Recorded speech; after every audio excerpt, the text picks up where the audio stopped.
kwa kusafiwa.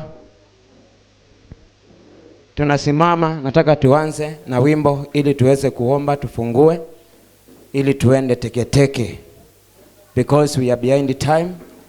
Please, kama hujapata kitu utatusamehea, tutakula baadaye hapo pengine because we are behind time. Wamwendea Yesu kwa kusafiwa na kuoshwa kwa damu ya kondoo, je, neema yake umemwangiwa, umeoshwa kwa damu ya kondoo. Please praise and worship. Praise and worship mko wapi? Sio lazima wale wa hapa. Kama unajua ni praise and worship, wewe ni mwimbaji, come here. Kama ni mwimbaji kuja, ushike mic hapa. Number 8. Kuja my sister.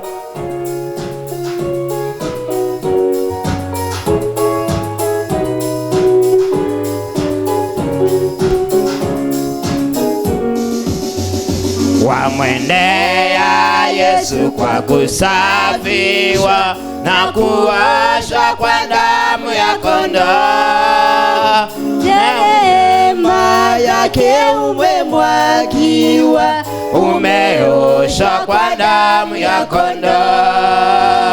Kuoshwa kwa damu itutakasayo ya kondoo, nyeupe mno, umeoshwa kwa damu ya kondoo.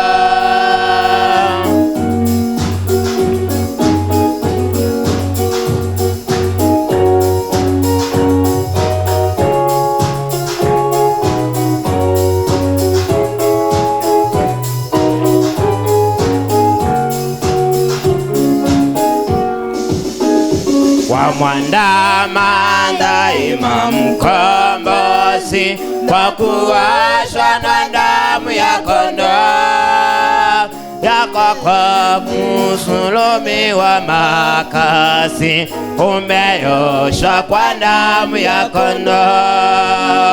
Wamwandama daima mkombozi, na kuoshwa na damu ya kondoo, yako kwa msulubi wa makazi, umeoshwa kwa damu ya kondoo. Kuoshwa na damu kwa damu itutakasayo ya kondoo, ziwe safi nguo nyeupe mno, umeoshwa kwa damu ya kondoo.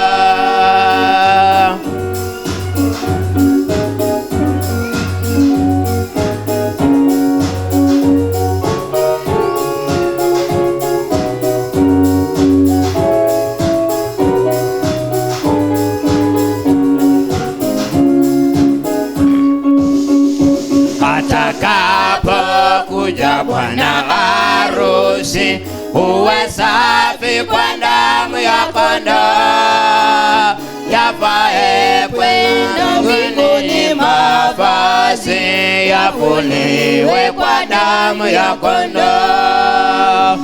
Atakapokuja bwana harusi, uwe safi kwa damu ya kondoo, yafae kwenda mbinguni mavazi, yafuliwe kwa damu ya kondoo.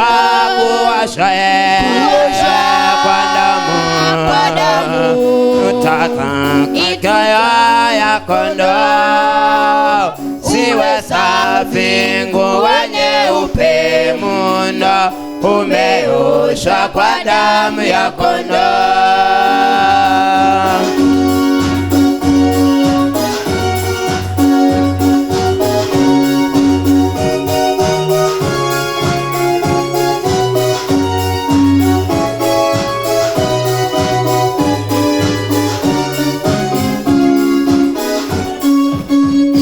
Yatupwe yaliyo na takataka, na uoshe kwa damu ya kondoo, uone kijito chatiririka, na uoshe kwa damu ya kondoo.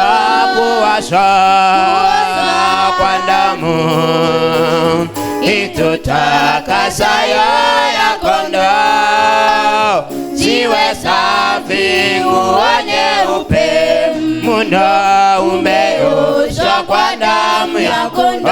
Kuosha kwa damu itutakasayo ya kondoo, ziwe safi nguo nyeupe, muna umeoshwa kwa damu ya kondoo. Baba, katika jina la Yesu Kristo, mwana wa Mungu uliye hai, napenda kukuinua masaa ya mchana wa leo nikisema ni asante Bwana kwa sababu ya mkutano huu ambao umekutanika mahali hapa kwa ajili ya nia moja ya kukuabudu Bwana. Hatuna mambo mengine ambayo yametuleta mahali hapa Bwana. We have come here to worship you, Lord, to magnify and to glorify your name, King of glory, and to say that this far, Lord, you are Ebenezer, and we call you Father so that you may come and gather together with us here in the mighty name of Jesus. Yes, now we are going to begin. We lay our program, my Father, upon your hands. The Lord, you may be a director through the power of the mighty name of Lord Jesus Christ, and through the Holy Spirit, Father. May you guide us, King of glory, as we are going to begin. I pray, Father, for your power to come down, and for your grace, and for your Lord, King of glory, unity and love to accompany us, King of glory. Wacha Mungu tukaanze chini ya misingi yako, na nguvu zako zikatutawale Bwana. Hatujipendekezi Bwana, lakini Mungu wa Israeli, tukakupe ibada ya sifa Bwana. Tutakase, tusamehe. Asante kwa wale tumefika na wale ambao wako katika nchi barabara zao wakielekea katika ukumbi huu wako kuabudu. Tunawaombea neema na kimbali. Tunavunja nira zote za kila aina, mapepo na kazi ngiza sote tuweka chini ya nyayo zetu Bwana, ili tunapoenda kuanza kukuabudu mahali hapa, jina lako peke yako Bwana likainuliwe katika mlima huu. Asante Bwana Mfalme, tumia kila mmoja kwa nguvu zako na kwa uwezo wako Bwana. Praise and worship watumishi wako Bwana. Asante kwa maana utaenda kutenda. Kwa jina la Yesu Kristo, mtu mmoja aseme amen. Amen. Amen. Pigia Yesu makofi mazuri. Hallelujah. Amen. Somebody pigia Yesu makofi mazuri. Hallelujah. Inua mikono juu ya kichwa chako, pigia Yesu makofi mazuri. Thank you Jesus. Hallelujah. Amen. Bwana Yesu asifiwe. Amen. We are here only to worship God. We don't have any other business. Amen. Now I want you to put a very serious face. Vile unaona niko. Bwana Yesu asifiwe. Amen. Vyombo zikuwe sawa, waimbaji wakuwe sawa. Unasikia hiyo? Amen. Bwana Yesu asifiwe. Amen. Ainuliwe mfalme. Amen. Wangapi tunajua tuko hapa kwa nini? Tuko hapa kusudi letu tu ni kumwabudu Mungu. Nataka usahau yale yote unaopitia. Sahau zile changamoto zote uko nazo. Jiconnect. Uamini ukitoka utatoka na nguvu. Bwana Yesu asifiwe. Nataka moyo wako usiangalie hata jirani yako anafanya nini. Just connect yourself. Hallelujah. Amen. Tunaenda kumwabudu Bwana. Tunaenda kumuinua mahali hapa. Tunaenda kumtukuza. Tunaenda kuvua mapambo yetu. Tumtazamie yeye, maana yeye ni Jehova. Tumuinulie sauti zetu. Wacha maabudu jioni ya leo. Nataka uinue tu mikono yako.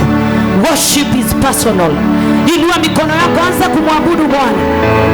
Mwabudu Bwana kwa maneno yako. Mwabudu Bwana kwa kinywa chako. Muinue Yesu, mwambie jinsi alivyo mkuu. Muinue Yesu, mwambie jinsi anavyostahili. Mwambie Bwana, uliniumba nikuabudu. Ni kwa ajili yako niko hapa Daddy. Ni kwa ajili yako tumekusanyika hapa. Kusudi yetu tukuabudu wewe peke yako. Kusudi letu tukuinue wewe Jehova. Bwana, maana tumegundua ni wewe tu. Tumegundua ni wewe Bwana wa majeshi. Wacha tukaalike Roho wako Mtakatifu Bwana. Tunaungana na makerabu na maserafi Bwana, makerubi, wazee 24 kuliinua jina lako Bwana, kuliinua jina lako, maana hakuna kama wewe, maana wakuabudiwa ni wewe, wakutukuzwa ni wewe, wakupewa sifa ni wewe, heshima zote ni zako Mwenyezi. Tunasongea miguuni kwako Bwana, tukinyenyekea Bwana, na unyenyekevu mwingi Bwana, kukuabudu Bwana, kukuita Bwana. Tunakualika Yesu, tunakualika mahali hapa Bwana. Roho wako akatawale Bwana, kuanzia mwanzo hadi tamati Jehova.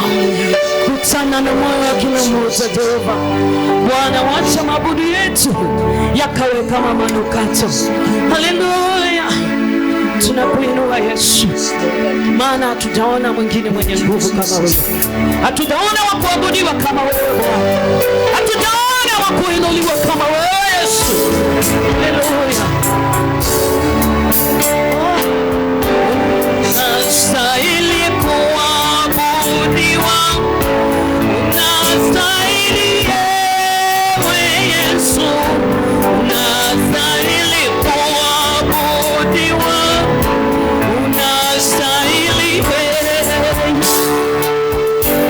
unastahili kuabudiwa, unastahili ewe Yesu, unastahili kuabudiwa, unastahili wewe,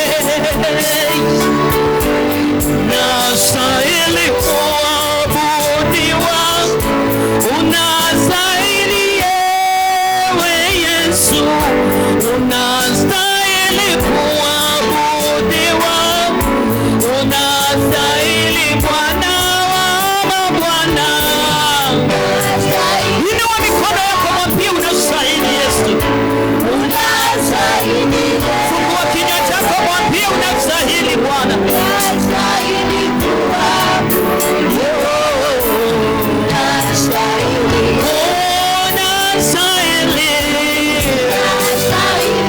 Hakuna mwingine kama wewe Bwana wa majeshi. Tunakuwa mapambo yetu tukuinua wewe Bwana, tulitukuze jina lako Bwana. Ni nani kama wewe? Rekata ya mabirosi ya nakata ya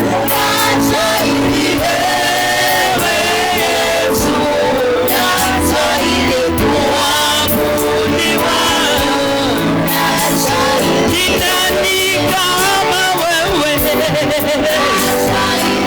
Sijaona kama wewe Bwana. Unastahili wewe Yesu, unastahili kuabudiwa, unastahili Mfalme wa amani, unastahili kuabudiwa, Yesu mwema, unastahili wewe Yesu, unastahili kuabudiwa, tunakuinua Yahweh, unastahili kuabudiwa, unastahili wewe Yesu, unastahili kuabudiwa, unastahili. Inua mikono yako, mwambie Bwana unastahili. Unastahili kwa ibada hii Bwana, unastahili, unastahili Simba kabila la Yuda Bwana. Tunakuinua tukisema unastahili, tunakuinua tukisema peke yako wewe ni mwema. Haleluya, haleluya, wewe ni mwema Jehova Shama. Tunasema unastahili Jehova, unastahili Mungu, unastahili Yesu, unastahili Baba, unastahili Baba, unastahili heshima, unastahili heshima Yesu, unastahili utukufu, unastahili sifa na heshima. tunaungana tukisema unastahili, tukishirikiana na jeshi la mbinguni tukisema unastahili Bwana. Unastahili Yesu, unastahili Bwana, unastahili Bwana. Ni nani kama wewe Yesu? Wewe ni zaidi ya ndipo, wewe ni zaidi ya ndipo Bwana, wewe ni zaidi ya vyeo, wewe ni zaidi ya vyeo Yesu, unastahili Yesu. Haleluya, haleluya.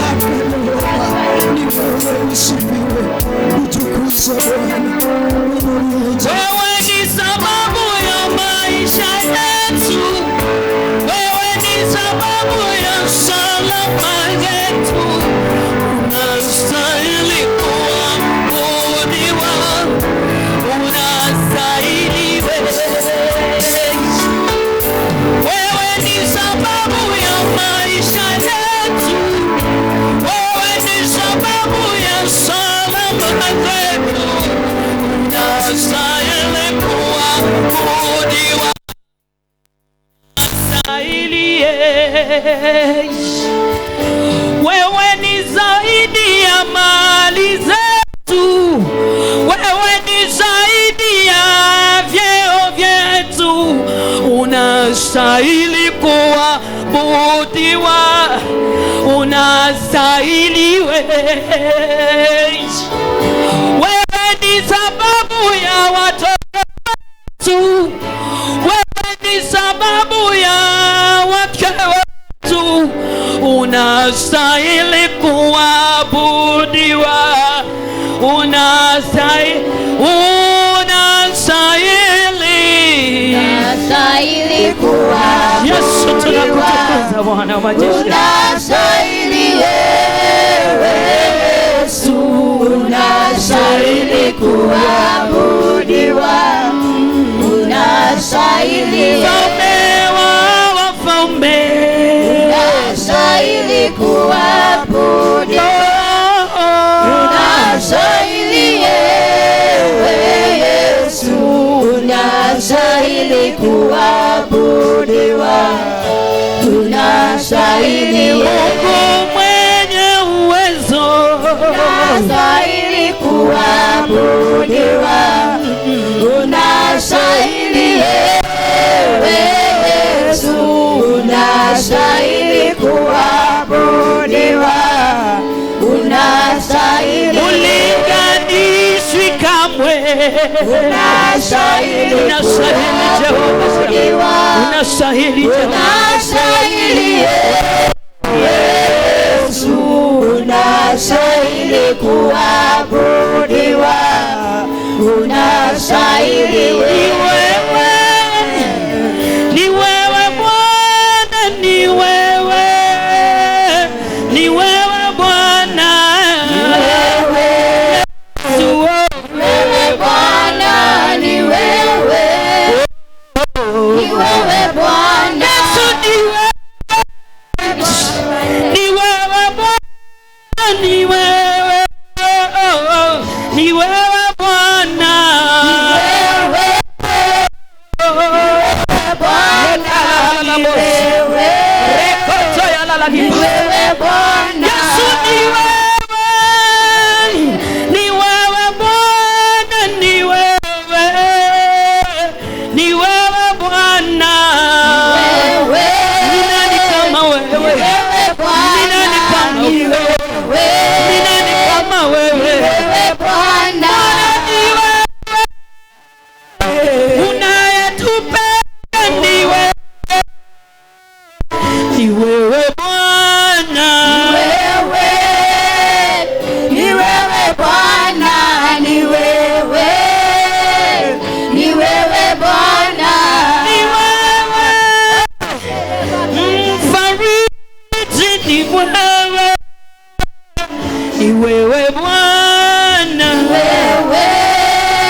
Ni wewe Bwana. Unatupenda. Ni wewe Bwana. Tukuke milele. Ni wewe Bwana. Mungu wa Elia. Ni wewe Bwana. Mungu wa Isaka. Ni wewe Bwana. Ni wewe Bwana. Ni wewe Bwana. Yesu. Ni wewe Bwana. Ni wewe Bwana. Kwa ibada hii. Ni wewe Bwana. Kwa ibada hii. Ni wewe Bwana. Tunakuhitaji. Ni wewe Bwana. Tunakuabudu. Ni wewe Bwana. Yesu tunakuinua. Ni wewe Bwana. Rekataya la libosia. Ni wewe Bwana. Remakataya la libosia. Ni wewe Bwana. Riala makataya libo. Ni wewe Bwana. Sekelikataya la libosia nama. Ni wewe Bwana. Leketibosia na makataya. Ni wewe Bwana. Rebokataya na masekeribasia labo. Ni wewe Bwana. Rebokataya la libosia likataya labo. Ni wewe Bwana. Come on, worship the King of Kings. Ni wewe Bwana. Worship the Prince of Peace. He's here to meet you. Bwana. He's here to meet with you. Come on, worship Jehovah. Ni wewe Bwana. Ni wewe Bwana. Ni wewe Bwana. Uliyekuwa uliye utakayekuwa. Wewe Bwana. Ahadi zako hazivunjiki milele. Wewe Bwana. Ukiahidi utatenda lazima. Wewe Bwana. Unayetunza maagano. Wewe Bwana. Unayeponya Bwana. Wewe Bwana. Uliyenipa madeni yote. Wewe Bwana. Umejawa na huruma. Wewe Bwana. Kimbilio letu ni wewe. Wewe Bwana. Tegemeo letu ni wewe. Wewe Bwana. Tumaini letu ni wewe. Ni wewe Bwana. Unayetunza maagano. Wewe Bwana. Haubadiliki na majira Jehova. Wewe Bwana. Haubadiliki na majira yawe. Wewe Bwana. Watoto wako wanakulilia Yesu. Wewe Bwana. Kutana nao, jaza mioyo yao. Wewe Bwana. Kutana na mioyo zao Yesu. Wewe Bwana. Walio wagonjwa na waponye. Ni wewe Bwana. Waliobebeshwa mizigo wapumzishe. Wewe Bwana. Walio na moyo mzito wape amani. Wewe Bwana. Tengeneza ndoa zilimevunjika. Wewe Bwana. Fungua njia zilizofungwa. Wewe Bwana. Bwana, vunja kila laana. Ni wewe Bwana. Ni wewe Yesu kwangu. Ni wewe Bwana. Ni wewe Bwana. Ni wewe Bwana. Wewe Yesu. Ni wewe Bwana. Ni wewe Bwana. Ni wewe Bwana. Ni wewe Yesu. Ni wewe Bwana. Hebu kufungua kinywa chako, mwambie ni wewe Bwana. Kwa huduma hii ni wewe. Siku ya leo ni wewe Bwana. Kwa ndoa yangu ni wewe Yesu.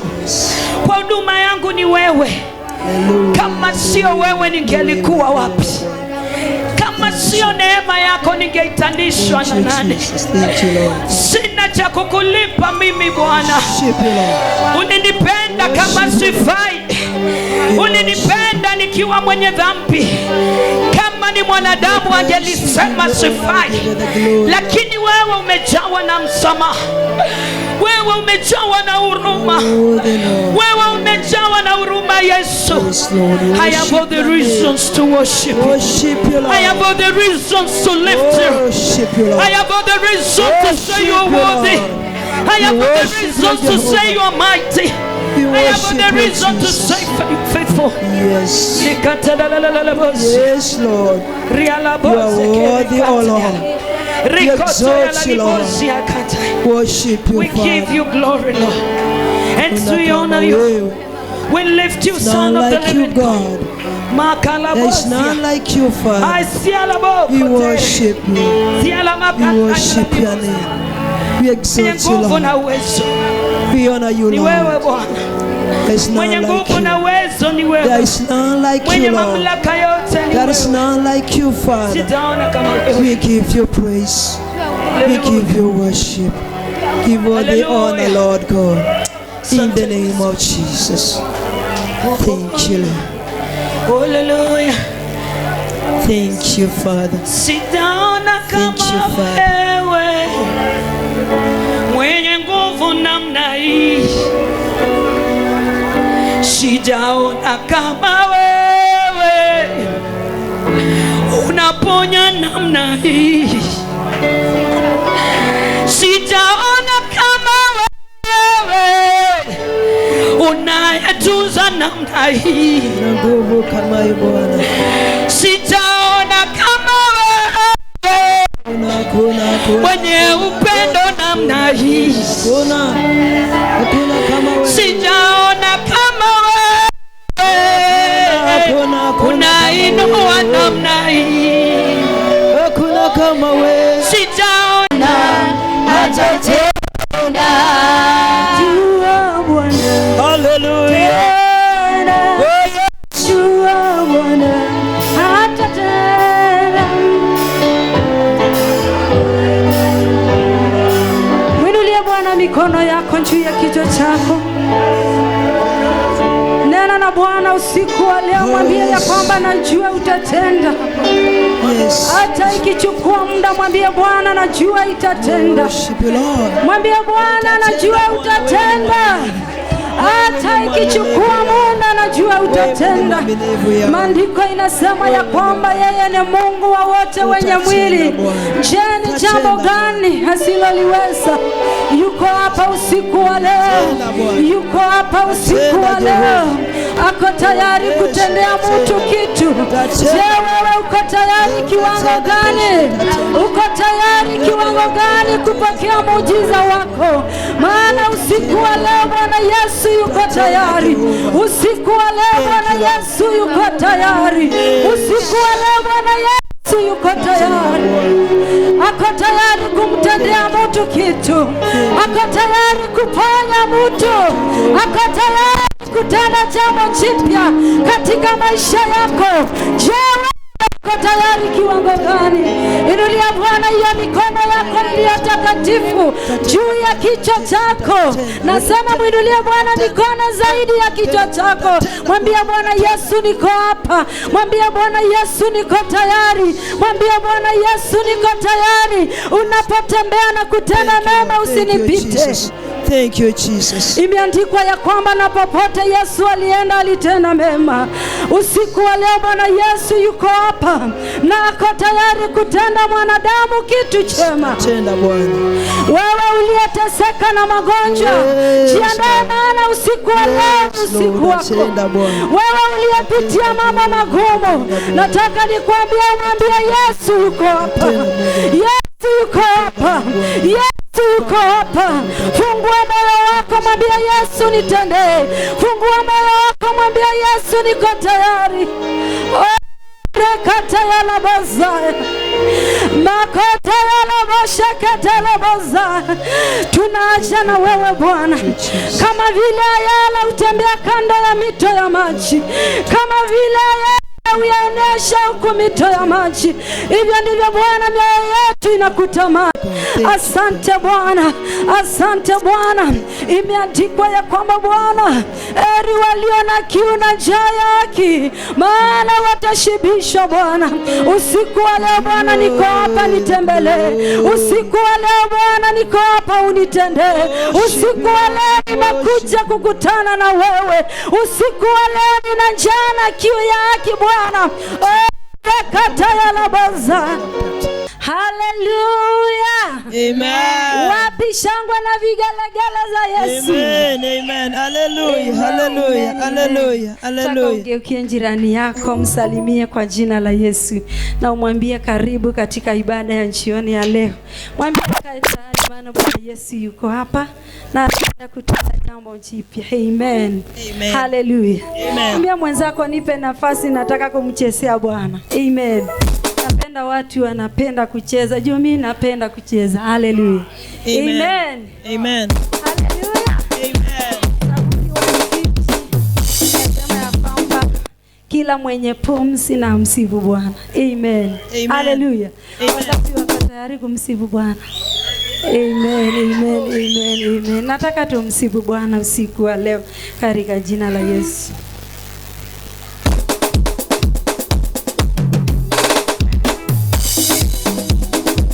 Weka mikono yako juu ya kichwa chako. Nasema kila mtu mikono juu. Mikono juu, mikono juu, mikono juu kwa Yesu.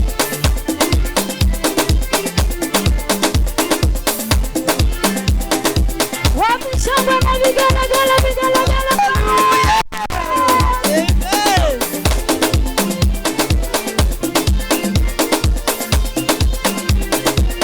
Hakika Bwana wewe unaweza, jina lako lipewe sifa milele.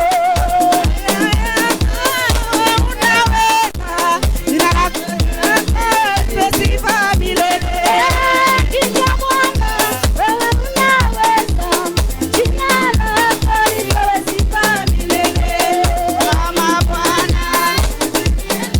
Weka mikono juu. Hakika Bwana wewe unaweza, jina lako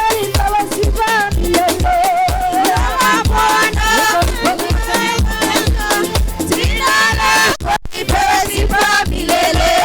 Hakika Bwana wewe unatosha, jina lako lipewe sifa milele.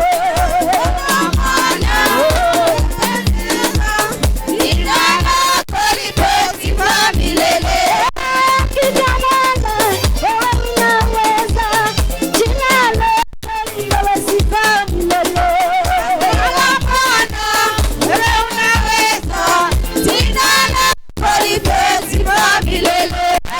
Hakika Bwana wewe unaweza, hakika Bwana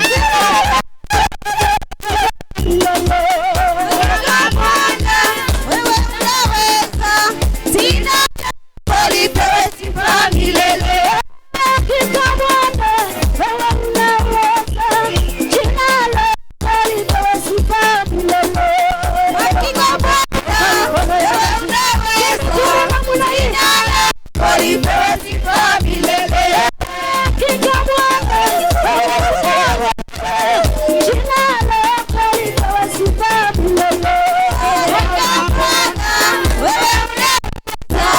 jina lako lipewe sifa milele. Mwambie Bwana unaweza.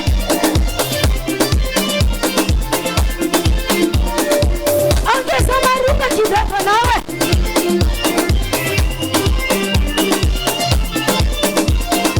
Weka mikono yako juu. Nasema kila mtu mikono juu.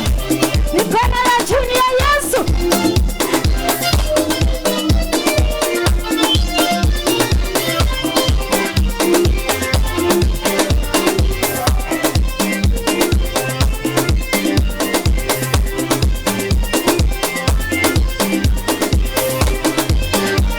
Wapi shangwe na vigelegele, vigelegele.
tuongoze. Akichezea Yesu. Mungu tuwafananishi na chachanga.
Tukikaribisha mtumishi wa Mungu. Haleluya. Mungu ameketi katikati ya sifa. Tukiimba Mungu anashuka. Haleluya. Amen. Wangapi uko tayari kusema wanajua hiyo wimbo? Haleluya. When the presence goes, there is glory comes down. Hallelujah. Haya, nipe tu makofi pole pole tu. Haya, cheza tu pole pole tu kidogo tu.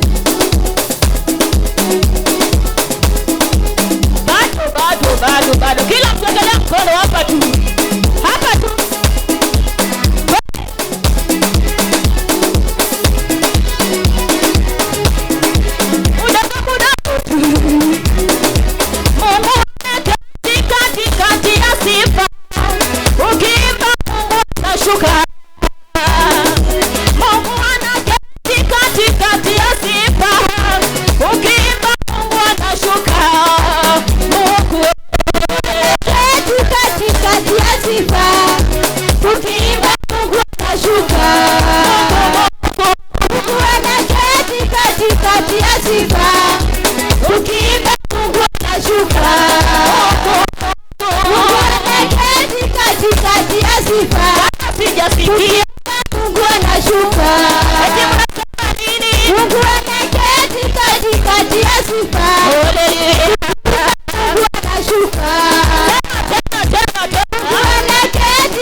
Amen. Yes. Praise and worship niliwapea mpaka saa 10:30. Nimesimama hapa saa 10:30. Hallelujah. Amen. Nataka tukaribishe mtumishi wa Mungu. Amen. Amen. By 6 nataka tukue tumemaliza everything. Amen. Amen. So the man of God, you know how you are going to coordinate, because after the word of God we are going to have final prayers. Na nataka kila kitu ndio ningepeana hii mic sasa kwanu mumendeni time. By 6 nataka tukue tumemaliza. I will give you enough time. That is 1.5 hours. Amen. Amen. Sini mzuri hiyo nikiwa nimepea mchungaji. Amen. Amen. Na maombi. Hallelujah. Amen. I want us to welcome the man of God. Amen. Nataka nikaribisha apostle aweze kukaribisha mchungaji. Bwana Yesu asifiwe. Amen. Ni wa neema Yesu, ni wa neema kubwa. Neema Yesu ni wa neema kubwa. Ni wa neema Yesu, ni wa neema kubwa. Ni wa neema Yesu ni wa neema kubwa. Ni wa neema Masia, ni wa neema kubwa. Neema Yesu ni wa neema kubwa. Ni wa neema Yesu, ni wa neema kubwa. Neema Yesu makubwa, wana mababa ni wana makubwa, wanema Yesu ni wanema kubwa. Amen. Tusimame hapo tu. Bwana asifiwe. Amen. Salimia jirani, mwambie Bwana anakupenda. Mwambie Yesu anakupenda sana.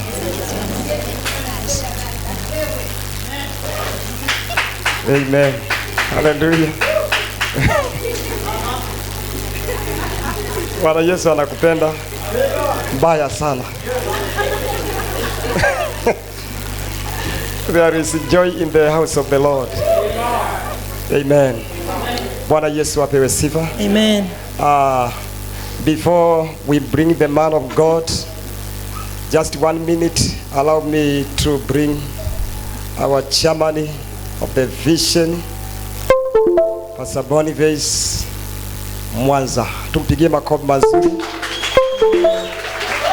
Amen. And Okay, Bwana Yesu asifiwe. Amen. Praise God. Amen. Unaniona vizuri? Unaniona vizuri? Ndio. Situkae pande nyingine. Bwana asifiwe. Nyinyi mtakuja hapa.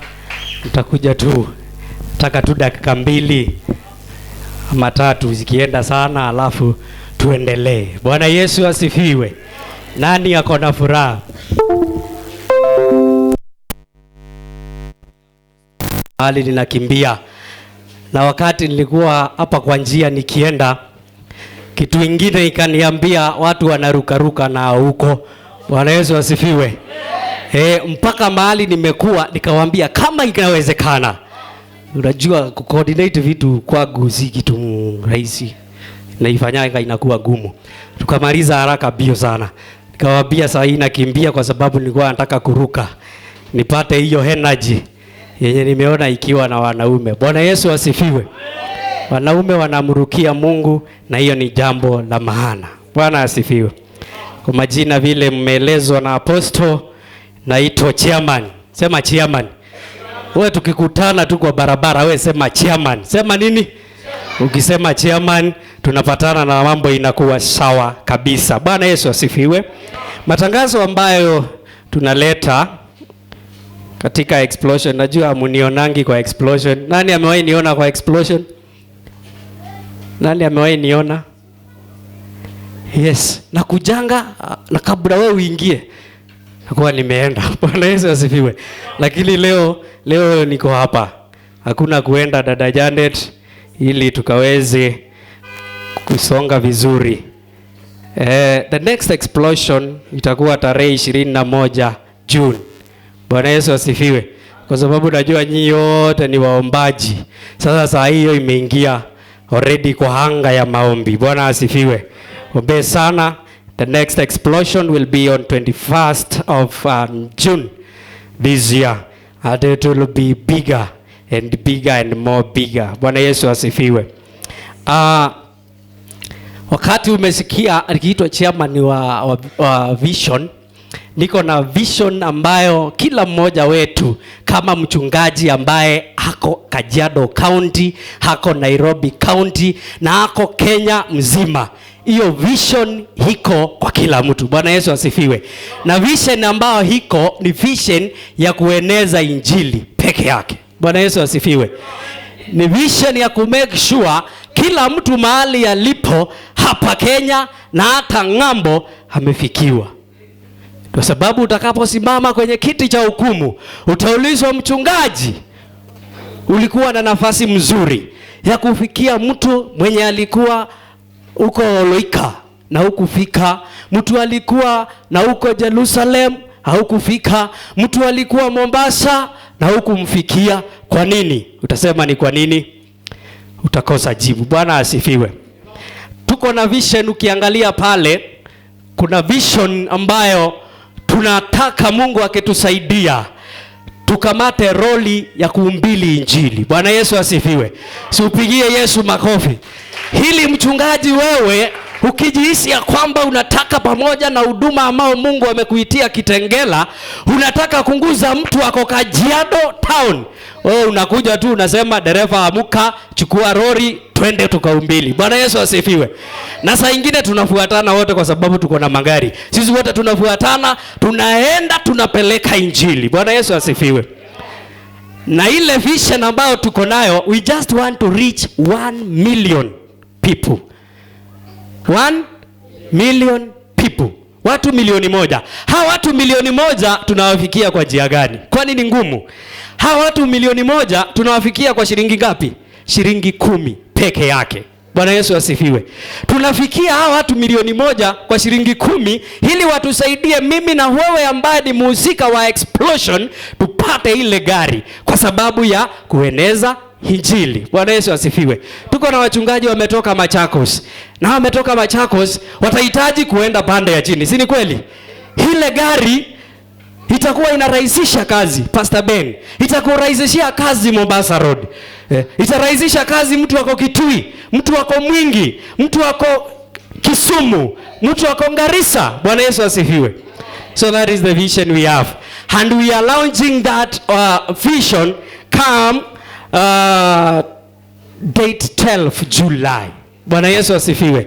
Tarehe 12 Julai. Najua kuna watu saa hii gari yao imeshageuka inaangalia barabara ya lami. Kwa mapenzi ya Mungu dakika moja.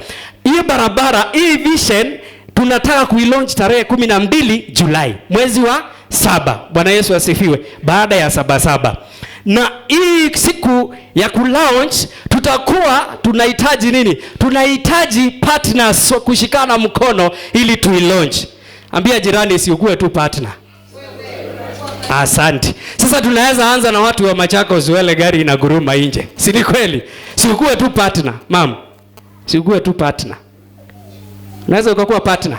Partner tunaenda aje? Tuko na sequence ya partners. Kuna watu unasema badala ya kusema mimi natoa shilingi 500, hiyo hatusemi kwa sababu sisi tuna target watu. Si ni kweli? Tunasema ya kwamba mimi kama Boniface nina target kufikia watu wangapi? Watu 100. Hiyo tarehe 12. Sasa hiyo tarehe 12 mimi ninakuja kama na kadi yangu nikijua nakuja kufikia watu 100. Si ni kweli? Bwana Yesu asifiwe. Tukienda hivyo kulingana na vile Mungu amekubariki. Kama amekubariki watu 200,000 kuja na wao. Si ni kweli? Kwa hivyo Apostle, under your direction, najua kuna watu ambao wanakimbia. Ningeomba kwa heshima zake Mwenyezi Mungu kwa sababu ni watumishi wa Mungu na wanajua kusimama na partnership. Si wakuja tu watuanzishie hii baraka. Alafu naomba kwa heshima Janet dada yetu chukua kalamu na karatasi. Chukua kalamu na karatasi. Ako wapi? James chukua kalamu na karatasi utusaidie hii partnership. Tunatafuta Margaret chukua kalamu na karatasi ututafutie tu partnership. Nataka kutafuta partnership. Mamu kwa mapenzi ya Mungu najua hiyo gari ni wewe inangoja. Si ni kweli? Si ni kweli? Naomba kwa heshima dada Janet shika hizi. Ni ya kukumbusha. Hii haijaandikwa kitu kingine apart from that vision. Bwana Yesu asifiwe.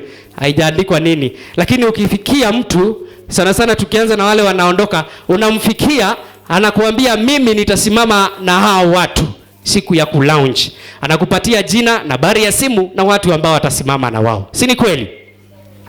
Na mambo itakuwa rahisi. Dada Janet tunafaa kuwa umeamuka. Anzia hapo katikati ukienda James anzia hapo ukienda kwa hao wachungaji ukienda na unaweza anza hapa kuja Margaret. Inua tu mikono yako mwambie Bwana, I am here and I'm ready for you. In the name of Jesus. We bless you, Holy Spirit of God. We magnify your holy name. For you are wonderful God. You are worthy. We lift you above all. Lord, we decrease, the Lord you may increase in our midst. Have your way in this place. Have your way, Holy Spirit of God. Thank you, Jesus. Take a stage, Lord. Have your way. I'm just a vessel, nothing more. And when I'm done, Lord, please take the glory. I'm standing glorified, just to see you glorified. Take a stage, Lord, have your way. I'm just a vessel, nothing more. And when please to glory, I'm satisfied just to see you glorified. Mwambie Bwana, ninataka wakati huu nikasikie sauti yako ndani ya moyo wangu. I want to hear you clearly. I want to have a word before I come out of this place. The word that will change my life. The word that will transform my mindset. In the name of Jesus. Fungua tu kinywa chako andika moja, mwambie Lord, I'm here. And I'm here just for you, Lord. I'm here just for you, King of glory. Be lifted on high, be exalted. In the name of Jesus. Thank you, Holy Spirit of God. We recognize you in this place. We declare that you are here and you have to do something new in our life once again. You cannot gather your people in vain. Lord, we are gathered here in your name, and our story will change in the name of Jesus Christ. Na kupenda, na kupenda, na kupenda Yesu, na kupenda, na kupenda, na kupenda Yesu. Sema na kupenda, na kupenda, na kupenda, na kupenda Yesu. Mwambie na kupenda, na kupenda, na kupenda, na kupenda, na kupenda Yesu.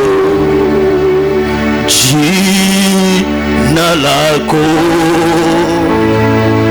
lina uweza, jina lako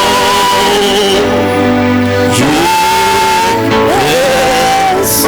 Sema jina, jina lako lina uweza, jina lako yes. Father, in the name of Jesus Christ, we give you praise, we give you honor, we give you all the glory. Asante kwa sababu kando yako hakuna mwingine. Ninakupenda Bwana kwa ajili ya wakati mzuri umetupatia. I know that you are ready to bless us. You are ready to change our story. We bless you and we honor you. In Jesus' name that we pray. Weka makofi yako pamoja kwa ajili ya Kristo. Amen. Na ningependa because of time, Bwana sana, because of time ningependa tuweze kufanya kitu so that tuweze kuwa aturuti nyuma. Ningependa uweze kuchukua sadaka yako, tumwabudu Bwana in this service. Hallelujah. Amen. Just sadaka mzuri ambayo umekuja kumwabudu Bwana before tuingie kwa neno lake. Amen. Ningependa, thank you. Ningependa tuweze kutoa sadaka zetu. Chukua tu sadaka yako mzuri. Amen. Chukua tu sadaka mzuri. I want to give unto the Lord. Amen.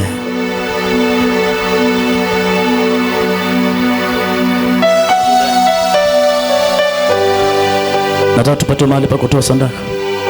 Oh, it's just here. We can bring our offering here. Because tunaweza tukachelewa, hatujui vile Roho Bwana atatufanyia.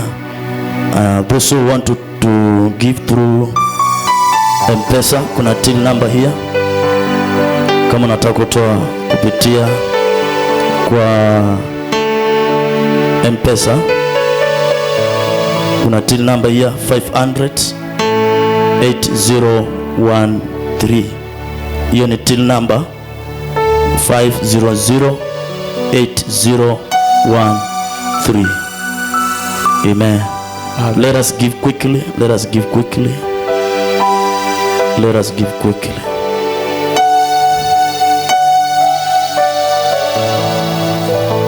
See what the Lord has done.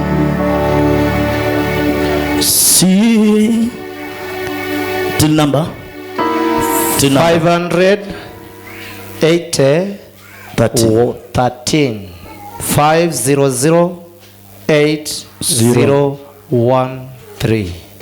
Amen. Mambi kuna mtu anjashika? Turute tena. Amen. 500-8013 500-8013. Amen. See what the Lord has done. Mara mbili tu mwimbaji moja. See what the Lord has done. What he waited for has come to pass. See what the Lord has done. See what the Lord has done. See what the Lord has done. What we waited for has come to pass. See what the Lord has done. God bless you. Tupikie wimbaji wetu makao mazuri. Amen. Bwana wabariki sana. Bwana wabariki sana. Amen. I'm really blessed again to be here. Bwana asifiwe sana. Amen. Nimebarikiwa sana kuwa mahali hapa jioni ya leo. Kuna mahali nilikuwa na nilikuwa nikimwamini Bwana nisichelewe, na Bwana ametusaidia, tumefika mapema. Bwana asifiwe sana. Amen. Kwa majina naitwa Pastor Theophilus. Mimi ninahudumu kule Mombasa, na namshukuru Bwana kwa sababu ya kufika. Amen. Amen. Hallelujah. Amen. Nikiwa hapa niko nyumbani. Bwana asifiwe sana. Amen. Hallelujah. Amen. Mimi si mgeni hapa, nikiwa hapa niko nyumbani. Bwana asifiwe sana. And I'm happy to see our pastor here. Oh, God bless you. Amen. Nimefurahi sana kukuona na wachungaji wote ambao mko hapa. Bwana wabariki sana. Hallelujah. Asante sana mtume kwa ajili ya nafasi hii, kunipatia nafasi tena kuweza kuleta neno la Bwana. Bwana awabariki sana. Bwana watende mema. Amen. We were here the last time. Nilikuwa hapa wakati uliopita. We were talking about the triggers of revival. Kwa tunaongelea triggers of revival. Hallelujah. Amen. We were talking about the triggers of revival. Amen. Amen. So, and God blessed us so much. Mungu alitubariki sana. And I'm believing that today is going to bless us more. Na ninaamini leo atatubariki zaidi. Amen. Amen. Sijui kama leo nitahubiri Kizungu. Wote kaka tu ukisikia anointing imeshuka. You continue. Bwana asifiwe sana. Asante. Because of time nitatumia Kiswahili.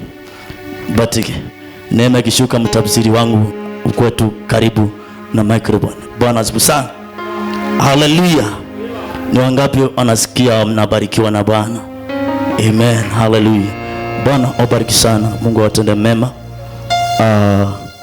Nataka twende moja kwa moja kutoka kwa maandishi yetu ambayo ni thimu ya hii worship explosion, Psalms 50 verse 5. Psalms 50 verse 5. I think hii ndio theme ya mkutano wetu. Praise be to God. Hallelujah. Praise the Lord. It has been my prayer always, even when I go in some places to have fellowship with God. Wanga kitu kimoja tu ndio imekuwa my prayer, ya kwamba nikujue. Bwana azuzana. Kama kuna kitu ninataka ni kumjua Bwana. Amen. Praise the Lord. Kama kuna kitu tamanio la moyo wangu ninataka Bwana anifanyie, is that I may know him. Praise the Lord. Nataka nimjue na nimjue Bwana na nimjue Bwana asifiwe sana. Kama kuna kitu precious to me is to know God. Hallelujah.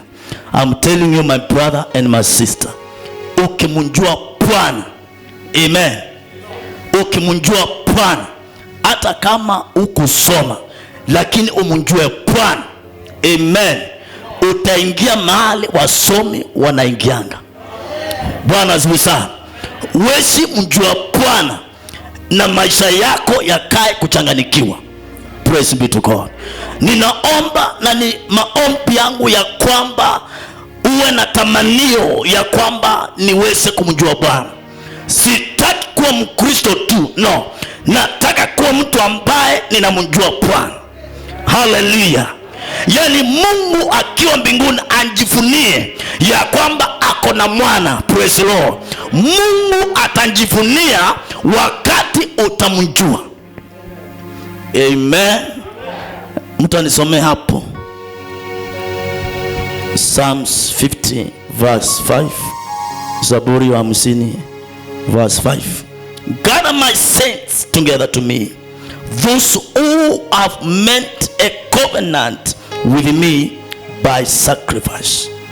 Gather my saints together to me, those who have made a covenant with me by sacrifice.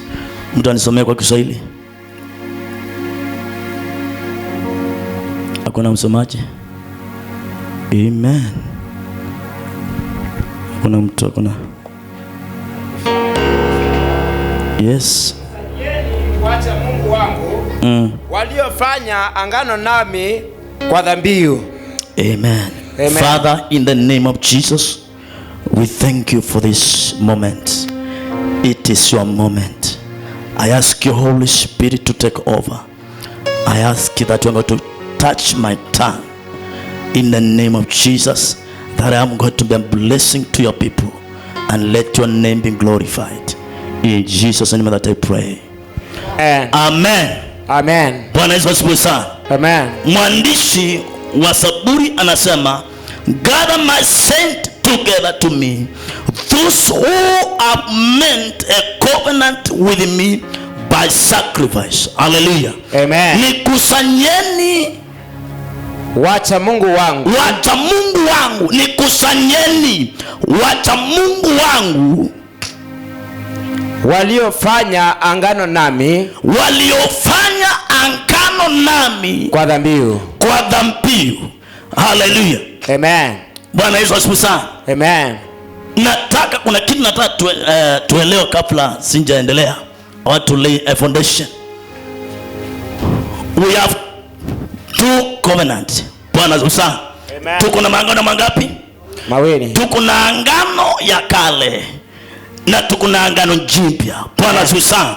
Amen. Hallelujah. Amen. Ni vizuri kuelewa uko katika angano gani, maana Mungu utembea na watu wake katika angano ambao ameweka na watu wake. Amen. Praise the Lord. Amen. Nataka ujue kwamba wewe hauko katika angano ya kale. Praise the Lord. Amen. Hauko katika siku za Musa.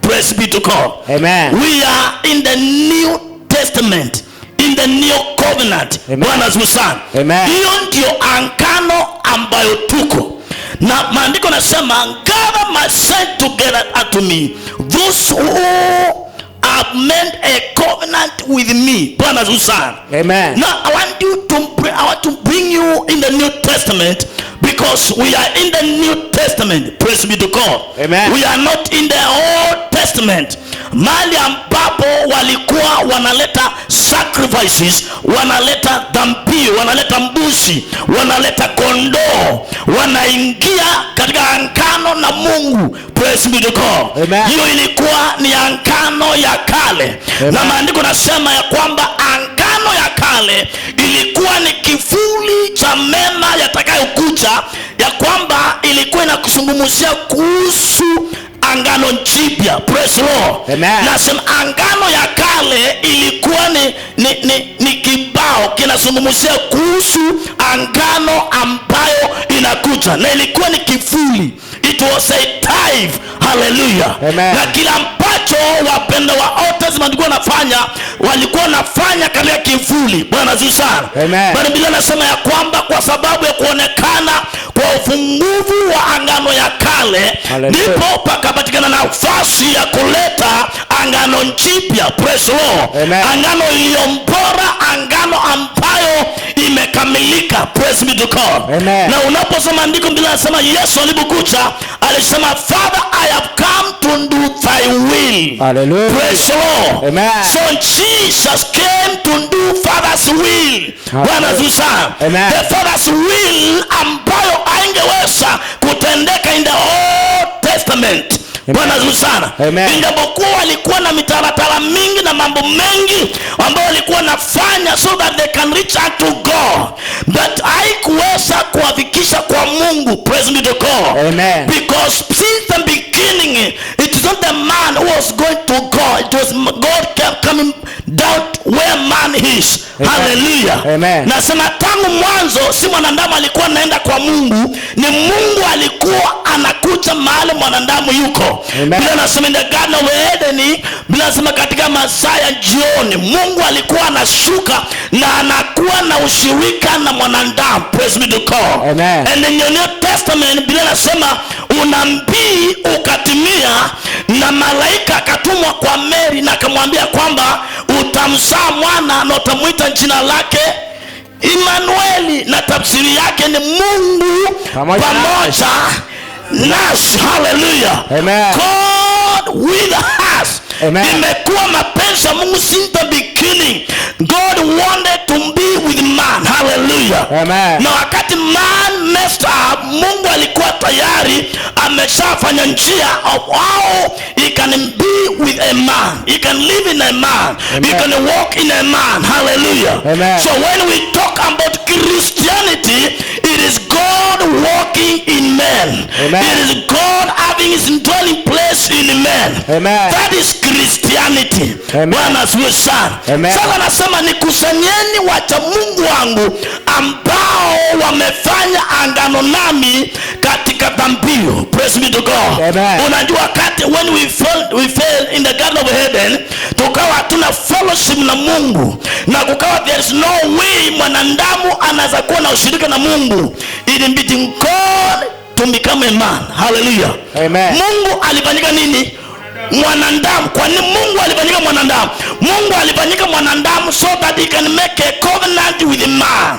Hallelujah. Amen. Nasema hallelujah. Amen. So God Almighty became man so that he can end a covenant with man. Praise be to God. Amen. So wakati Mungu alifanyika mwanadamu, wakati neno lilipochukua mwili na ikafanyika mwanadamu, akaitwa Yesu. Hallelujah. Amen. Jesus is the God Almighty that became man. Oh yes. I said Jesus is the God Almighty that became man, that took flesh and he walked among men. Hallelujah. Amen. Bible say, and the word became flesh. Amen. And we behold the glory. Oh, yes. Hallelujah. Amen. The word became flesh. It is God took the form of a man. Then God the creator, Mungu aliumba mbingu na nchi, akachukua mwili, akafanana na sisi, so that he can make a covenant with man. Kwa sababu we as man, we are weak, we can break that covenant. So that God himself became man and he made that covenant by himself. Hallelujah. Amen. He made that covenant by himself.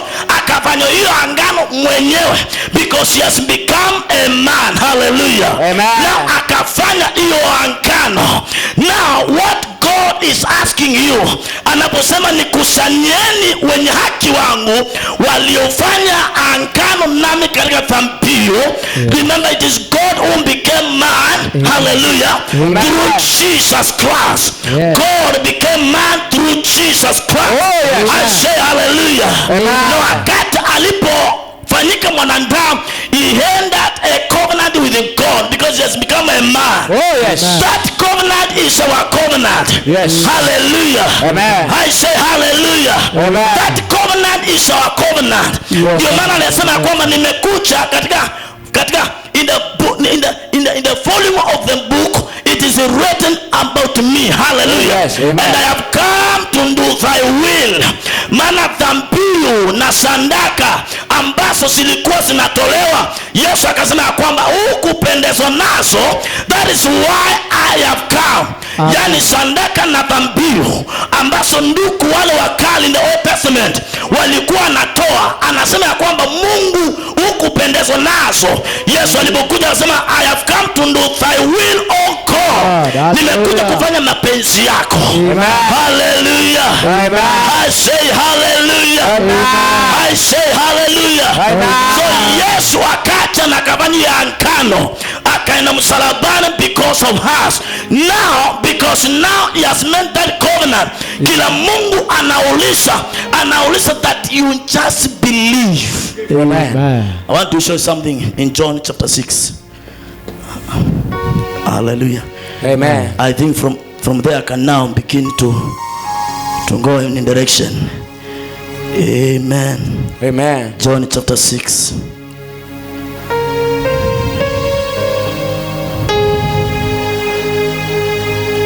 Mtu anisomea from verse 26. The Bible says, Kwa Kiswahili. Yesu akawajibu akasema, amini amini nawaambieni, ninyi mnanifuata si kwa sababu mliona ishara, bali kwa sababu mlikula ile mikate mkashiba. Amen. Amen. Yesu anaambia watu mnanifuata, usikae. Unanifuata si kwa sababu uliona ishara, lakini kwa sababu mlikula mikate mkafanya nini? Mkashiba. Musikitendee kazi chakula chenye kuharibika. Musikitendee kazi chakula chenye kuharibika, bali chakula kindumucho, hata uzima wa milele, ambacho mwana wa Adamu atawapa, kwa sababu huyo ndiye aliyetiwa muhuri na Baba, yaani Mungu. Basi wakamwambia, watu wakamwambia, tufanyeje ili tupate kutenda kazi za Mungu? Tufanyaje ili tuweze kutenda kazi za Mungu? Yesu akawajibu, akawaambia, hii ndiyo kazi ya Mungu, tumwamini yeye aliyetumwa, na yeye. Hallelujah. Amen. Praise the Lord. Amen. Kukatokea watu ambao walikuwa wanamtafuta Yesu, lakini nia yao walikuwa wanamtafuta ni kwa sababu juzi waliona Yesu amefanya muujiza na wakakula mikate mingi. Hallelujah. Amen. Wakasema mtu anafanya mikate lazima kila siku tumfuate. Ili tukikosa mkate tukienda kwa mkutano wake tutakula mikate. Amen. Lakini Yesu akatambua nia yao, akanjua mawazo yao, akawaambia msifanyie kazi chakula ambacho kinaharibika, lakini kifanyeni kazi kila ambacho kisichoharibika, kinachodumu milele, ambacho ndicho mwana wa Adamu anapeana. Ama ndicho Yesu anapeana. Wakamuuliza swali, wakamuuliza Bwana, sasa tufanyaje? Unajua watu wanataka sana kufanya mambo. Bwana sana. Watu wanapenda sana kufanya mambo. Wakamuuliza Bwana, tufanye nini so that we can do the works of God? Tufanye nini ili tuweze kufanya kazi ya Mungu? Ninajua wengi ambao mko hapa uko na that desire, unataka kufanya kazi ya Mungu. Uko na that desire, unataka kumtumikia Mungu. Uko na that desire, unataka kuimba mpaka mataifa yasikie umeimba hallelujah. Wakati kwa Yesu akamwambia Bwana, tufanye nini ili tufanye kazi ya Mungu? Yesu akamjibu nini?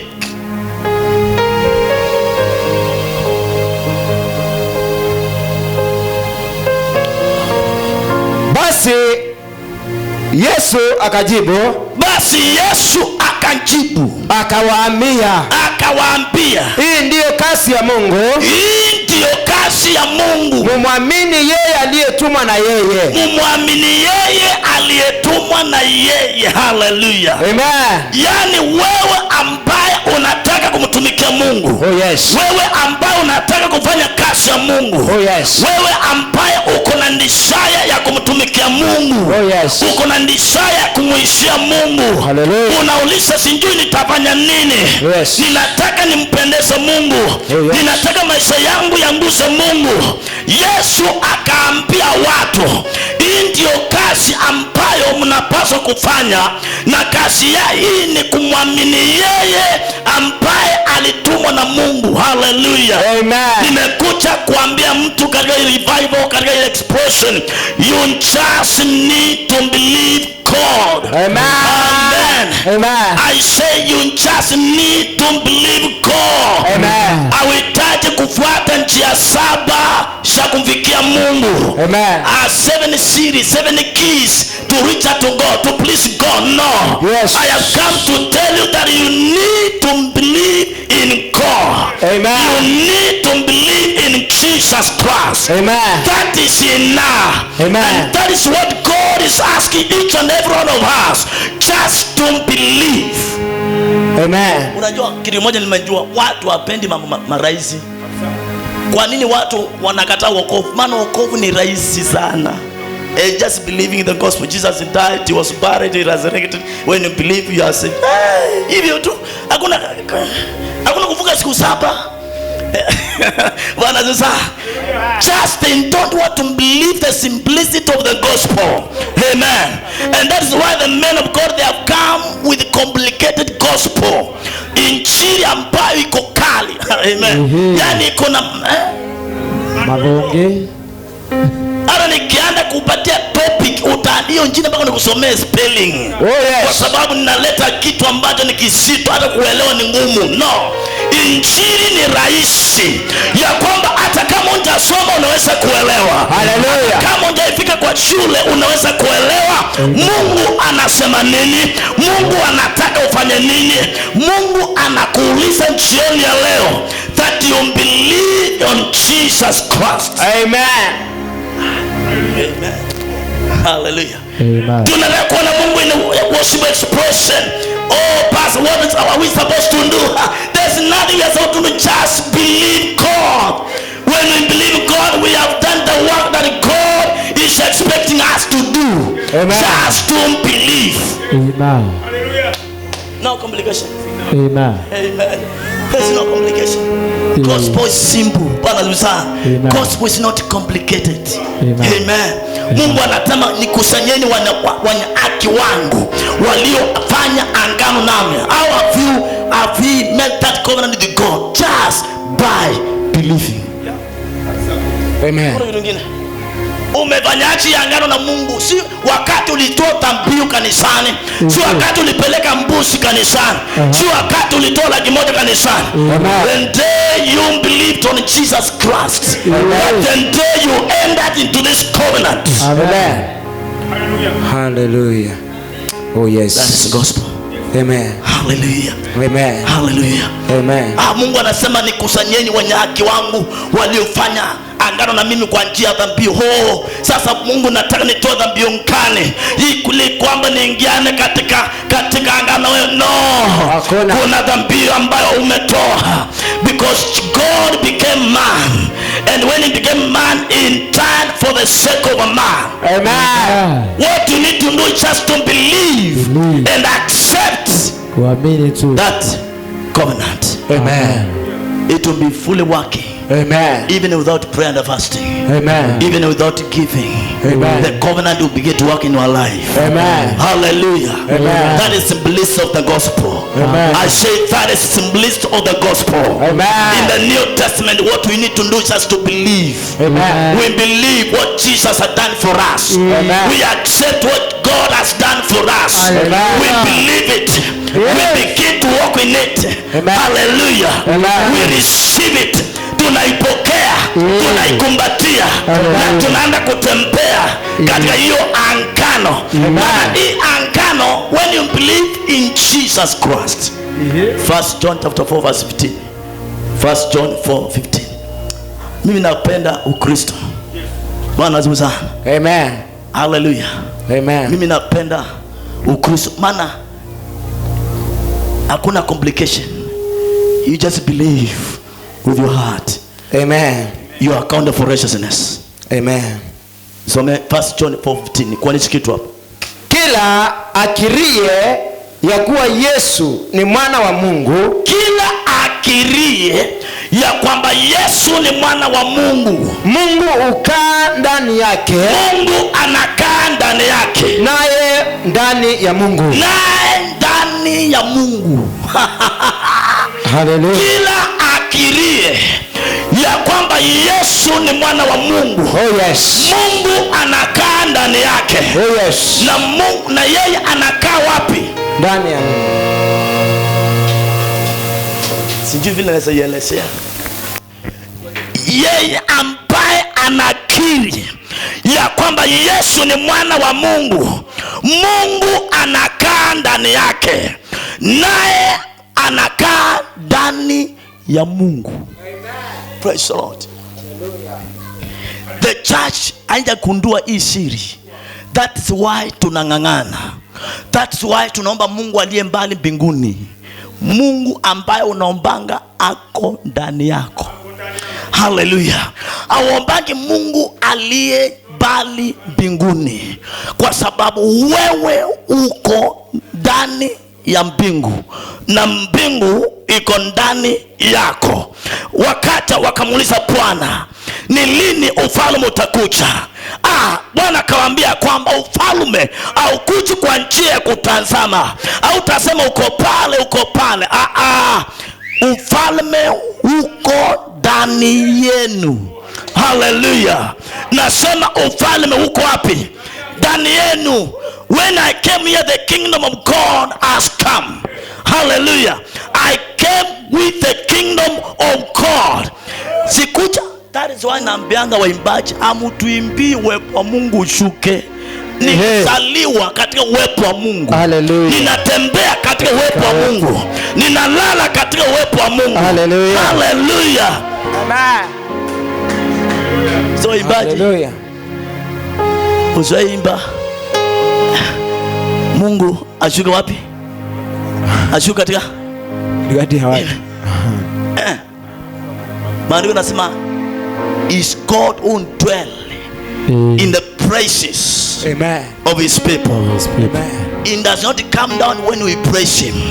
Yes. He dwell in our praises. Amen. When we begin to praise God, that is where he lives. He does not come, no. He's coming from where and he's in me.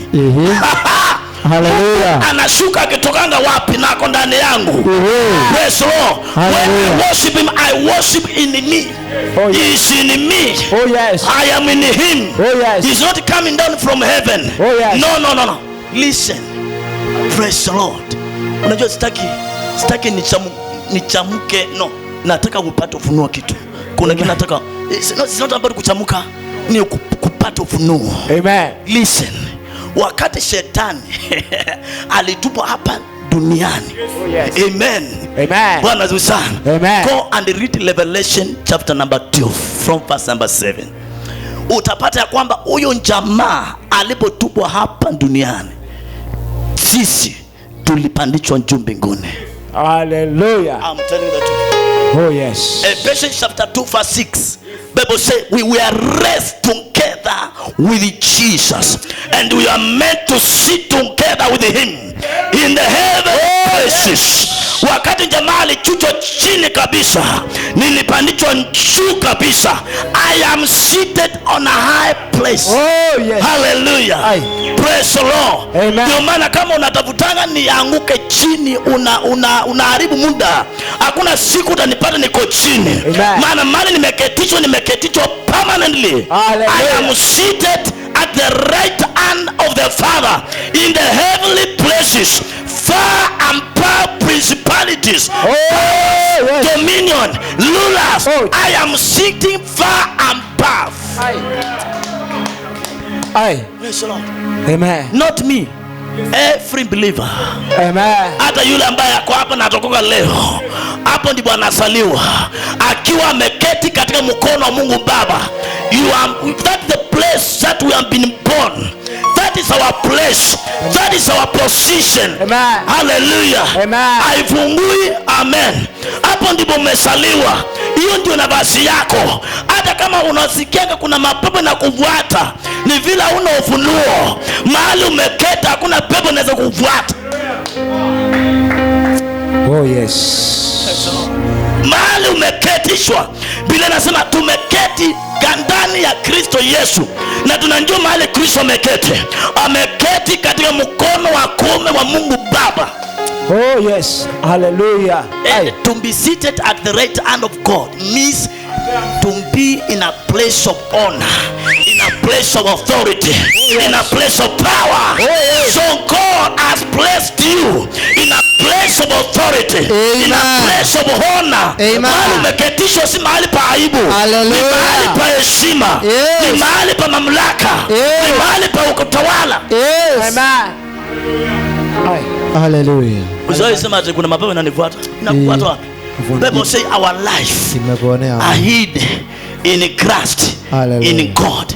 Wewe umefichwa ndani ya Kristo, ndani ya Mungu. Sasa kama mapepo yanakufuata na maanisha nafuata Yesu. Hakuna ugonjwa. Oh Jesus. Bwana sasa. You have been hid in Christ, in God. Umefichwa hapo. Hallelujah. Listen.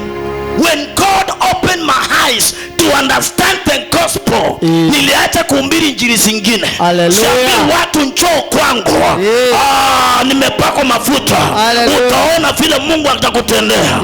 No. I am just a signpost. When you come to me, I point you to Jesus. Ninakuonyesha Yesu, because Jesus is the one to save you. Jesus is the one to deliver you. Hallelujah. Sikuonyesha how powerful I am. I'm talking about Jesus himself. Amen. Ukifika kwa Yesu uhitaji any prophet. Ukiwa kwa Yesu uhitaji nabii. Utakuaje na Yesu alafu aende kutafuta Bwana kuna nabii mahali alitabirie? No. Ukiwa na Yesu it's because your eyes has not been opened to understand that you have been brought in. Amen. Umeingizwa ndani. Uko ndani. Listen. The moment you understand what happened the day that you got born again, that Jesus is the way. Now remember, Jesus is the only way.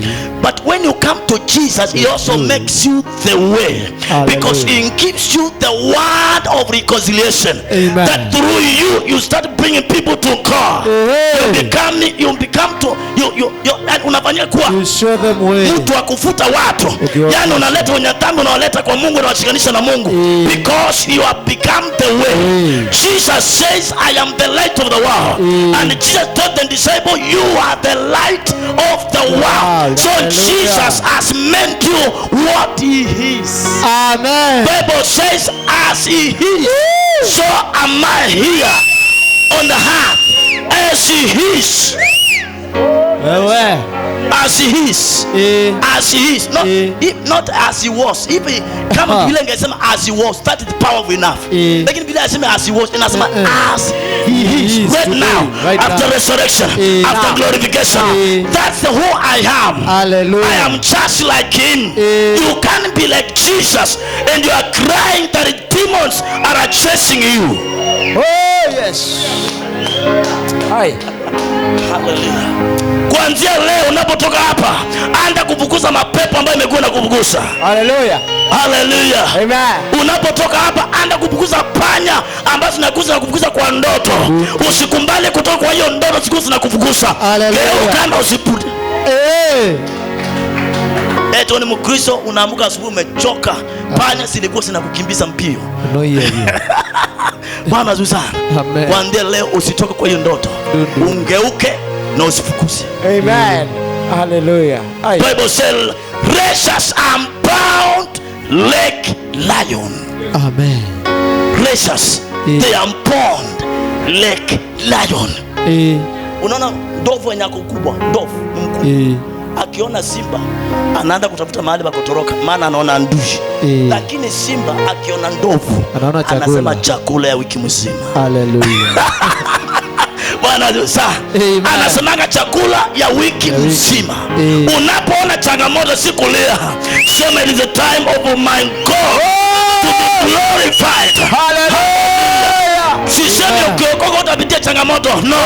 Bila sema count it all joy when you go through trials. Count it all joy. Why? Bible say we know all things work together for good for those all know their God. Those all love their God. All things plus whatever is doing, all things are working together for your good. Natangazia mtu hapa katika jina la Yesu, hiyo hali ambayo unapitia, it is working for your good. In the name of Jesus. Hallelujah. Praise the Lord. Amen. Bwana Yesu.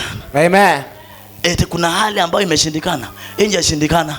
Nataka unapotoka hapo usimamie hali. Uiangalie. Na uiambie niangalie. Maana unaniangalia mara yako ya mwisho. Amen. Hallelujah. Unajua mbili moja alipatwa na kuara. Akara akitoka kwa choo, akifika kwa nyumba anasikia tena anaitwa kwa choo. Anakimbia mbio, anaenda kwa choo. Akitoka anaambiwa hapana, rudi. Mara ya tatu akasema shetani, in the name of Jesus you go there. Hallelujah. Siendi tena kwa choo. Wewe enda up. Unahitaji kukasirika. Bwana Yesu. Amen. Yaani mapepo haiseni kukutesa namna hiyo. Na wewe you are a child of God. Amen. You are born of God. Amen. God lives in you. And you live in God. Amen. Listen, when I speak, God has spoken. Amen. That is Christianity. When I God has spoken. Amen. Last week nimekuwa Malini, nimekuwa Watamu. Nilikuwa Watamu nikapigwa simu na mama mmoja mke wa mchungaji. Bwana Yesu sana. Ambaye ananiamini. Najua kuna some people that believes in you. Bwana Yesu sana. Hata kwa kanisa basa. Kwa kanisa kuna washirika wako lakini wakupendi. Lakini wako tu. Lakini wakupendi. Bwana Yesu sana. Amen. Na kuna wengine wanakupenda kabisa. Kuna wengine wakisikia pasa hayuko watapika sherehe. Watakuwa na sherehe. Bwana Yesu. Amen. So huyu mama ananiamini sana. Alipata accident. Akanipigia simu ananiambia pasa nimepata accident na nimeumia mguu sana. Nimepelekwa hospitali, nimefungwa. Ninaomba ukuje. Nikamwambia siku karibu. Ananiambia ukifika ukuje kwangu. After 4 days nikaenda pale kwake. Nikapata ya kwamba aliumia hapa. Lakini anaona hapa. Amen. Amen. Hawezi simama, anasikia kuna kitu kimemshika. Hawezi simama, anatembea na unaitwaje? Mkokoti. Hiyo. Bwana Yesu. Amen. Nikamuuliza, yani mahali aliumia panapona. Lakini huko kukuumia una uchungu, anauma usiku na mchana. Praise the Lord. Amen. Nikamwambia, let us pray. Because all things are possible with God. With God. Nikamwekelea mkono nikamwambia hapo. Tukaomba a simple prayer. Akasema pasa, nimesikia wakati umenigusa hapo. Nimesikia ni kama kuna maji baridi nimemwakiwa pia. Na mama akaamuka mwenyewe. Hallelujah. Na akaanza kutembea. Hallelujah. Mwenyewe. Amen. Alikuwa hawezi kutembea. Is it because I'm powerful? No. Nilimfundisha Jesus. Praise the Lord. Amen. Nilimfundisha kuhusu Kristo. Nilikaa chini naye, sikukimbilia kumwombea. Nikaanza kumwambia how close and God is. Bwana sasa. Nikamwambia God is not far away. Amen. God is so close to you. Amen. Amen. Amen. And the power of God does not need us to do any gimmicks. No. Amen. We just need to believe and to accept. And when we believe, it is done. Amen. Amen. Bible says, whatever things you shall ask when you pray, believe that you have received and it shall be yours. Hallelujah. Amen. When do you receive? When we pray. Hallelujah. Amen. I declare that you receive your miracle right now. Amen. In the name of Jesus Christ. Jesus Christ. It doesn't matter what you are going through. Amen. I declare that the hand of God is not too short that it cannot touch you. Amen. I declare that the hand of God will come upon you right now. Amen. In that area of your life. Amen. That you need God to touch you. I declare that the power of God to heal. Amen. The power of God to raise. Amen. That power is where you are right now in the name of Jesus. Amen. Najua wapendwa, kuna venye tumehubiri Ukristo ni kama mpaka nifunga macho ikuwa mekundu, nifungue macho pasa imekuwa mekundu so that uweze kuamini. No.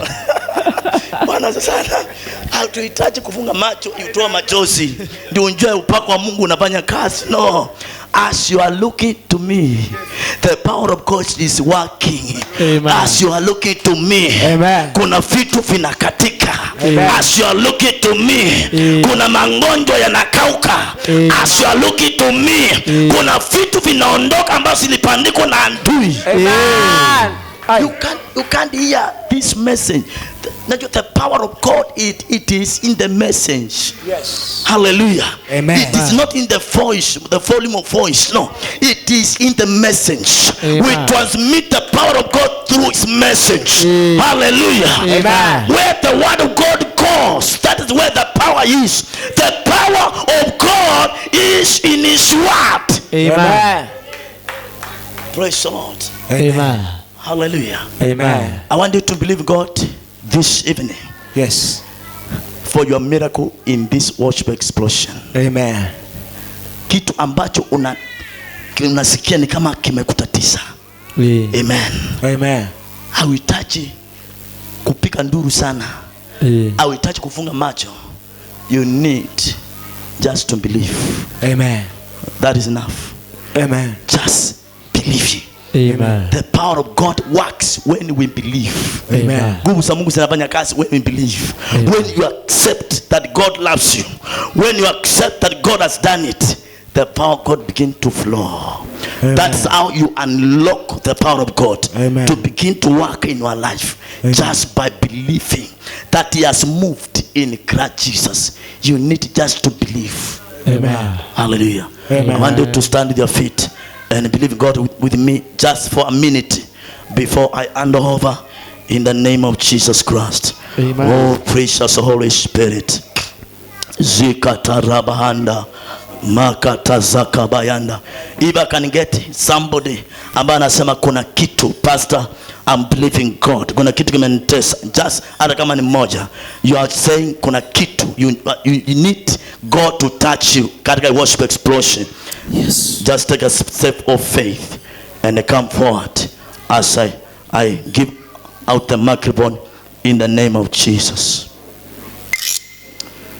Anaweza Bwana anaweza, hakuna kama wewe. Anaweza Bwana anaweza, hakuna kama wewe. Anaweza Bwana. Bwana anaweza. Yes Lord. Anaweza. Hakuna kama wewe. Anaweza.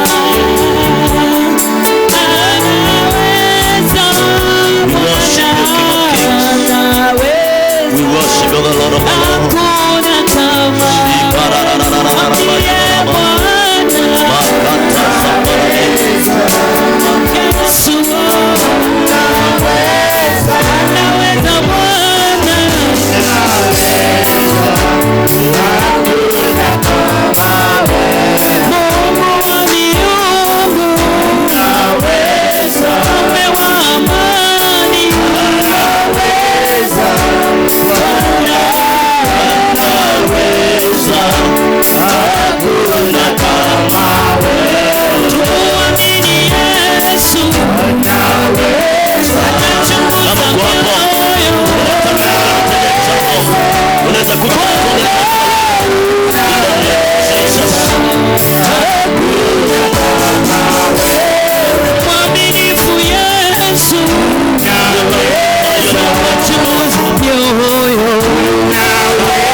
And you are saying, Pastor, I need a miracle in this worship explosion.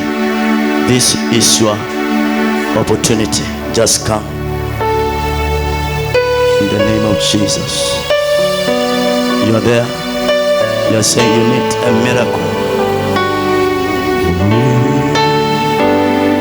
Yes, Lord. We give you praise.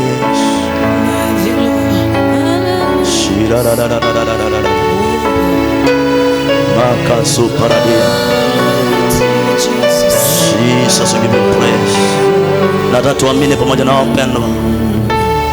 That I'm going to touch our family. You are the Lion of the tribe of Judah. We worship you alone. You are worthy.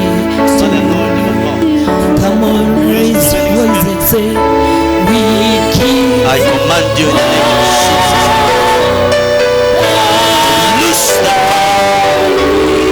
Loose the family.